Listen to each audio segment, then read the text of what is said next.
मुंबई गोवा महामार्गावरील वालोपे गावाजवळ भीषण अपघाताची घटना घडली। एका भरधाव कंटेनरनं दुचाकीला जोरदार धडक दिली। या अपघातामध्ये 4 वर्षीय गार्गी आगरे या मुलीचा जागीच मृत्यू झालाय, तर तिचे आई वडील गंभीर जखमी झालेत। या घटनेनंतर कंटेनर चालक फरार झाल्यामुळे संतप्त ग्रामस्थांनी तब्बल 4 तास मुंबई गोवा महामार्ग रोखून धरला। यावेळी जोपर्यंत कंटेनर चालक आणि मालकाला हजर करत नाही तोपर्यंत रस्ता मोकळा करणार नाही अशी आक्रमक भूमिका ग्रामस्थांनी घेतली। या आंदोलनामुळे महामार्गावरती काही काळ तणावाचं वातावरण निर्माण झालं होतं। घटनास्थळी नक्की काय परिस्थिती होती याचा आढावा घेतलाय आमचे प्रतिनिधी स्वप्नील घाग यांनी। बघूयात। मुंबई गोवा महामार्गावरील वालोपे येथे रात्री 9 वाजता एक मोठा अपघात झाला आणि या अपघातामध्ये 4 वर्षाच्या चिमुकलीचा जाग्यावरती मृत्यू झाला आणि यामुळे वालोप्यातील संतप्त ग्रामस्थांनी साधारणपणे 4 तास इथला जो महामार्ग आहे हा महामार्ग रोखून धरला होता। जवळपास 4 तासाहून अधिक काळ या महामार्गावरची वाहतूक पूर्णपणे ठप्प होती आणि त्यामुळे प्रवासी जे आहेत ते मोठ्या प्रमाणात ताटकळल्याचं पाहायला मिळालं। पोलीस प्रशासनाने मध्यस्थीचा प्रयत्न केला, मात्र संतप्त ग्रामस्थांनी कुठल्याही पद्धतीचा प्रतिसाद न दिल्यामुळे जवळपास हा जो महामार्ग आहे हा महामार्ग बंद असल्याचं पाहायला मिळालं। अखेर पोलिसांनी ह्या संपूर्ण जमावाची असेल किंवा ग्रामस्थांची असेल ती समजूत काढली आणि 5 तासानंतर हा महामार्ग मोकळा करण्यात किंवा वाहतूक सुरळीत करण्यात पोलिसांना आता यश आलेलं आहे। स्वप्नील घाग, एबीपी माझा, चिपळूण, रत्नागिरी।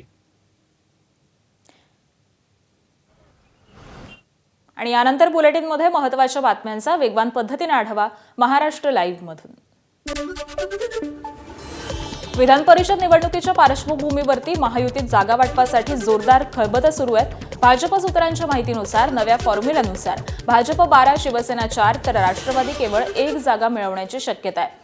हिंगोली परभणी मतदारसंघ शिवसेना लढवण्याची शक्यता असून रायगड, रत्नागिरी, सिंधुदुर्गवरील दावा शिवसेनेनं मागे घेतल्याची माहिती आहे। तर पुणे जागेवरती भाजप ठाम असल्याचं समोर आलंय।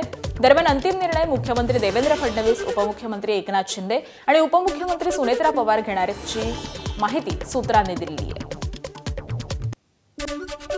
विधान परिषदेच्या 17 जागांच्या निवडणुकीसाठी महाविकास आघाडीची 27 मे रोजी बैठक पार पडणार आहे। 27 मे रोजी महाविकास आघाडीच्या वरिष्ठ नेत्यांची महत्त्वाची बैठक पार पडणार आहे। जागा वाटप आणि उमेदवारांवरती चर्चा होणार आहे। काँग्रेस, ठाकरेंची शिवसेना आणि शरद पवारांच्या राष्ट्रवादीचे नेते या बैठकीला उपस्थित राहतील। उपमुख्यमंत्री एकनाथ शिंदे सध्या दिल्ली दौऱ्यावरती आहेत। मंत्री संजय शिरसाटांनी या संदर्भामध्ये माहिती दिली आहे। आगामी विधान परिषद निवडणुकीच्या पार्श्वभूमीवर एकनाथ शिंदे दिल्लीत गेल्याची चर्चा होतीये। यावरती शिरसाटांनी भाष्य केलंय। विधान परिषदेच्या मुद्द्यावरती चर्चा करण्यासाठी एकनाथ शिंदे गेले नसल्याचं शिरसाटांनी म्हटलेलं आहे। विधान परिषदेचा मुद्दा दिल्लीत नाही तर राज्यातील तिन्ही नेते मिळून सोडवणार असल्याचं शिरसाटांनी स्पष्ट केलं। भाजपचे मंत्री गिरीश महाजन यांनी देखील या संदर्भामध्ये भाष्य केलंय। आगामी विधान परिषदेच्या ज्या निवडणुका होणार आहेत त्यामध्ये वरिष्ठ नेते हे बोलणी करतायत। 17 पैकी किती जागा मागायच्यात, किती मागितल्यात याबद्दलची स्पष्ट कल्पना कुणालाही नाही आहे। आम्ही 7 जागे मागितल्यात, राष्ट्रवादीने किती मागितल्यात, भाजपने किती मागितल्यात, ह्या सर्व चर्चा आहेत आणि या चर्चेचा जो शेवट आहे तो देवेंद्र फडणवीस, एकनाथ शिंदे साहेब आणि सुनेत्रा वहिनी यांच्यासोबत बैठक झाल्यानंतरच होणार आहे। म्हणून यावर आताच्या घडीला कोणती चर्चा करणं योग्य नाही। एकनाथ शिंदे साहेब दिल्लीला गेलेत तर या चर्चेसाठी गेलेत अशी जी काही बातम्या चालू आहेत त्या बातम्यामध्ये काही तथ्य नाही। शिंदे साहेब ह्या विभागाच्या काही महत्त्वाच्या कामासाठी गेलेले आहेत। गेल्या आठवड्यात गेले होते आणि आताही गेलेले आहेत। दिल्ली जाणं मुख्यमंत्री आहेत ते नेहमी जात असतात आणि त्याचे कामं असतील, खात्याच्या संदर्भात कामं असतील, त्यांना कुठे काही कामं असतील त्या संदर्भामध्ये महायुतीसाठी किंवा जागा वाटपासाठी दिल्लीला गेले असं मला वाटतं समजण्याचं कारण नाही। मला नाही वाटत की विधान परिषद जागांसाठी ते त्या ठिकाणी जातील। इथेच माननीय मुख्यमंत्री महोदय आणि ते दोन्ही मंत्री समन्वयाने हा विषय सोडवतील। विधान परिषद निवडणुकीच्या पार्श्वभूमीवर ठाकरेंच्या सेनेकडून मोर्चे बांधणी करण्यात येते। आदित्य ठाकरेंनी काल नाशिकमध्ये ठाकरे सेनेच्या सर्व नगरसेवकांची बैठक घेत त्यांना मार्गदर्शन केलं। या बैठकीला संपर्क नेते रवींद्र मिर्लेकर आणि खासदार राजाभाऊ वाजे देखील उपस्थित होते। वाशिममध्ये ठाकरेंच्या शिवसेनेच्या माजी जिल्हाप्रमुख सुरेश मापारी यांच्यासह अनेक कार्यकर्त्यांनी भाजपमध्ये प्रवेश केलाय. भाजप प्रदेशाध्यक्ष रवींद्र चव्हाण यांच्या उपस्थितीमध्ये प्रवेश सोहळा पार पडला. तर वाशिम जिल्ह्यामधील कोणत्याच पदाधिकारी, सरपंच, उपसरपंच आणि नगरसेवक यांनी प्रवेश केला नसल्याचं ठाकरेंच्या शिवसेनेचे जिल्हाप्रमुख बालाजी वानखेडे यांनी स्पष्ट केलंय. शिवसेनेच्या या जिल्ह्यामध्ये शिवसेनेला खिंडार पडेल, इथं कुठेही शिवसेनेला खिंडार पडणार नाही. कारण शिवसेना हे बाळासाहेब ठाकरेंनी या वाशिम जिल्ह्याची निर्मिती केली आणि तेव्हापासून इथचा जो शिवसैनिक आहे पूर्ण या जिल्ह्याची बांधील आहे. आणि जो तुम्ही म्हणत आहात किंवा जिल्हाप्रमुख केल्यामुळे खिंडार पडेल, इथचा आमचा उपजिल्हाप्रमुख, आमचे 13 नगरसेवक, आमचे सर्व 6 शहर प्रमुख, 6 तालुका प्रमुख, कोणीही भाजपमध्ये कोणत्याही अधिकृतरित्या प्रवेश झालेला नाही. विधान परिषदेच्या जळगाव मतदारसंघावरून शिवसेना विरुद्ध भाजप असा संघर्ष होण्याची शक्यता आहे. जळगावच्या जागेवरती शिवसेना नेते आणि मंत्री गुलाबराव पाटील यांनी दावा केलाय. जळगावच्या जागेवरती माझा मुलगा प्रतापराव पाटीलला विधान परिषदेची उमेदवारी द्यावी अशी मागणी गुलाबराव पाटील यांनी पक्षाकडे केलेली आहे. मात्र वरिष्ठ घेतील तो निर्णय मान्य असेल असं देखील गुलाबराव पाटील म्हणाले. गुलाबराव पाटलांच्या या वक्तव्यावरती गिरीश महाजन यांनी उत्तर दिलंय. अनेक वर्षांपासून ही जागा भाजपशी असल्याचं गिरीश महाजन म्हणालेले आहेत. त्यामुळे आता ही जागा नेमकी कोणाला मिळणार हे पाहणं महत्त्वाचं ठरणार आहे. वरच्या नेत्यांमध्ये काही जागा ज्या अदलबदल होणार आहे त्याच्यामध्ये जर झाली तर जळगाव ही जागा आम्हाला सोडावी. कारण की मागच्या काळामध्ये 2 टर्म आम्ही शिवसेना म्हणून या जागेवर लढलो होतो आणि जिंकलोही होतो. नंतर ही जागा BJPला जरी आली तरी BJP बरोबर खांद्याला खांदा लावून आम्ही त्यावेळेसही मदत केलेली आहे. आम्हालाही वाटतं की यावेळेस आम्हाला जर दिली तर बरं होईल. आणि मला आता वाटतं की शेवटी हा आमच्या मागणीचा विषय आहे. वरच्या चर्चेवर हा सगळ्या गोष्टी अवलंबून आहे. आणि वरती मला खात्री आहे की जळगाव ही जागा शिवसेनेला सुटेल. निश्चितपणाने ही जागा आम्हाला मिळाल्या प्रतापची आम्ही मागणी केली. 25 वर्षापासून ते आमचा आमदार, 30 वर्षापासून आमचा आमदार भाजपची शिल्डी असलेली आहे. आणि म्हणून आमचा आग्रह आहे की ही जागा भाजपलाच मिळाली पाहिजे. अजून उमेदवार आमचाही ठरलेला नाही, पण ही जागा निश्चित भाजपला मिळावी यासाठी आम्ही आग्रही आहोत. कारण गेल्या अनेक वर्षापासून ही जागा आम्ही लढतो, आम्ही निवडून येतो. सातारा नगरपालिकेतील नगरसेवकांमध्ये गेल्या काही दिवसांपासून वाद धुमसत होता. उदयनराजे समर्थक आणि शिवेंद्रराजेंच्या समर्थकांमध्ये असलेल्या या वादाच्या पार्श्वभूमीवर महत्त्वाची बैठक पार पडली. बैठकीला उदयनराजे भोसले आणि शिवेंद्रराजे भोसले उपस्थित होते. दोघांनीही नगरसेवकांची चांगलीच काड उघडणी केली आहे. पालिकेच्या कामामध्ये कोणताही गोंधळ खपवून घेणार नाही असा इशारा देखील उदयनराजेंनी दिलेला आहे.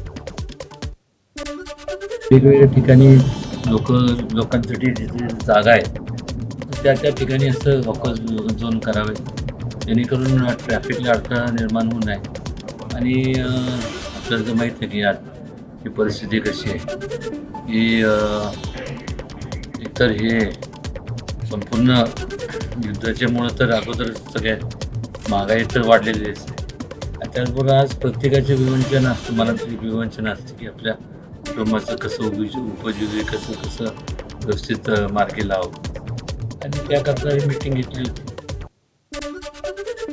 पंतप्रधान नरेंद्र मोदी यांच्या पंतप्रधान पदाच्या यशस्वी कारकिर्दीला उद्या 12 वर्ष पूर्ण होणार आहेत. या पार्श्वभूमीवरती भाजप प्रदेशाध्यक्ष रवींद्र चव्हाण यांच्या पुढाकारातून राष्ट्र निर्माणाची तपपूर्ती या विशेष संग्राह्य अंकाची निर्मिती करण्यात आली आहे. आज मुख्यमंत्री देवेंद्र फडणवीस यांच्या हस्ते या विशेष अंकाचं प्रकाशन होणार आहे. मुंबईतील प्रभादेवी इथल्या रवींद्र नाट्य मंदिरामध्ये संध्याकाळी 5 वाजता हा प्रकाशन सोहळा पार पडणार आहे. या विशेष अंकामध्ये एक भारत अखंड भारत ते परिपूर्ण भारत या प्रवासातील राष्ट्रविकास, विविध योजना, तथ्य, आकडेवारी आणि नवभारताच्या परिनिर्मितीचा सचित्र आलेख मांडण्यात आलेला आहे. राज्यात गेल्या काही दिवसांपासून इंधन टंचाईचे चित्र निर्माण झालंय. राज्यामध्ये इंधनाचा पुरेसा साठा असल्याचं प्रशासनाकडून सातत्यानं सांगण्यात येत आहे. मात्र रांगा कमी होण्याचं नाव नाहीये. याच पार्श्वभूमीवरती जळगाव जिल्हाधिकारी रोहन घुगे आणि पोलीस अधीक्षक श्रीकांत ढिवरेंनी शहरामधील पेट्रोल पंपांची संयुक्त पाहणी केली. काही ठिकाणी पोलीस बंदोबस्तात डिझेलचं वितरण सुरू होतं. पेट्रोल डिझेलचा पुरेसा साठा उपलब्ध असल्याचं प्रशासनानं स्पष्ट केलेलं असून नागरिकांनी अफवांवरती विश्वास ठेवू नये असं आवाहन पोलीस अधीक्षकांनी केलंय. त्याचबरोबर सुरक्षेच्या दृष्टीनं बाटल्या किंवा कॅनमध्ये पेट्रोल डिझेल नेऊ नये असे निर्देश देखील त्यांनी दिले. जिल्ह्याचा जर विचार केला आपण सगळीकडे स्टॉक पर्याप्त मात्रेमध्ये आणि येणारही स्टॉक पर्याप्त मात्रेमध्ये आहे. नागरिकांना माझं आव्हान असेल की आपण घाबरून जाऊ नये.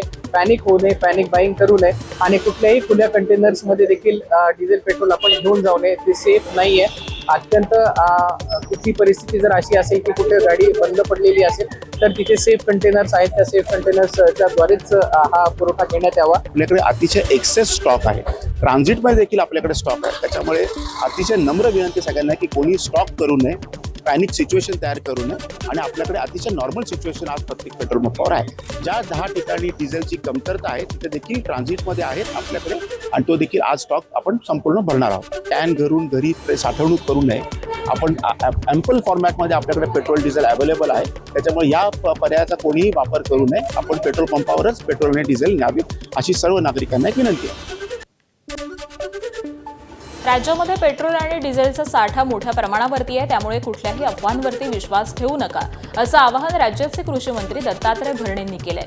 शेतकऱ्यांनी घाईगडबड करू नये. ज्यावेळेस पेट्रोल डिझेल लागेल त्याच वेळेस घ्यावं, उगाच साठवणूक करू नये असंही ते म्हणालेले आहेत. कृषी मंत्री भरणे हे पंढरपूर इथल्या विठ्ठल दर्शनासाठी आलेले होते. यावेळी माध्यमांशी बोलताना त्यांनी राज्यामध्ये धोधो पाऊस पडू दे, हवामान खात्याचा अंदाज चुकू दे, असं समाधानकारक पाऊस पडावा असं साकडं विठुरायाच्या चरणी घातल्याचं सांगितलेलं आहे.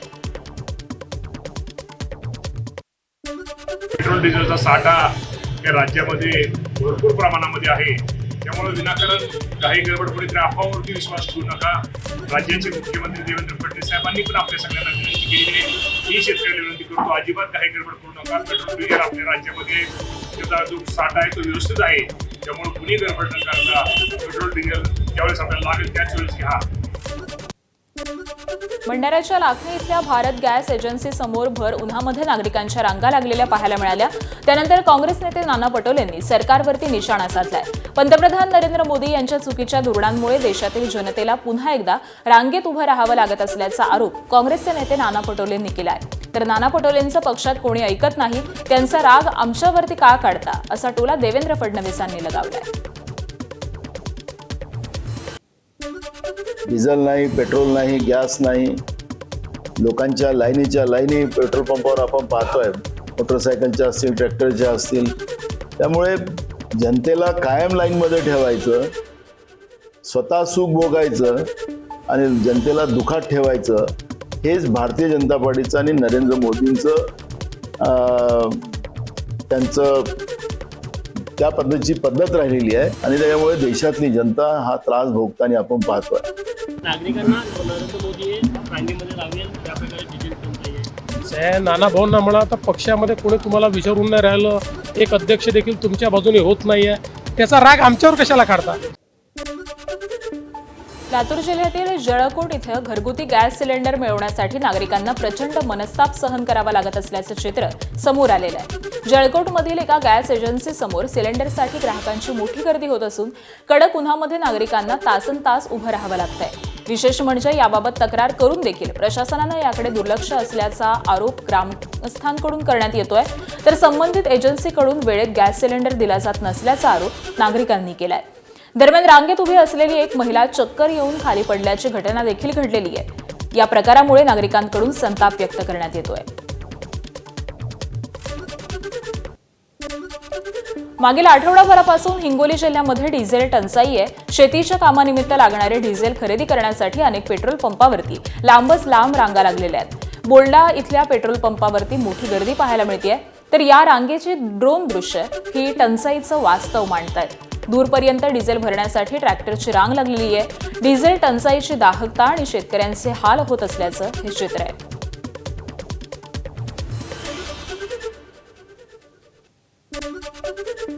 बीडच्या वडवणी तालुक्यामधील देवळा बुद्रुक गावामधील शेतकरी गणेश तोडेकर यांना कांदा विक्रीतून नफा तर दूरच, उलट स्वतःच्या खिशातून पैसे घालण्याची वेळ आली आहे. बीडमध्ये योग्य दर मिळत नसल्यामुळे गणेश तोडकर यांनी 12 क्विंटल 87 किलो कांदा सोलापूर बाजारामध्ये नेला. मात्र कांद्याला फक्त 1,468 रुपये मिळाले.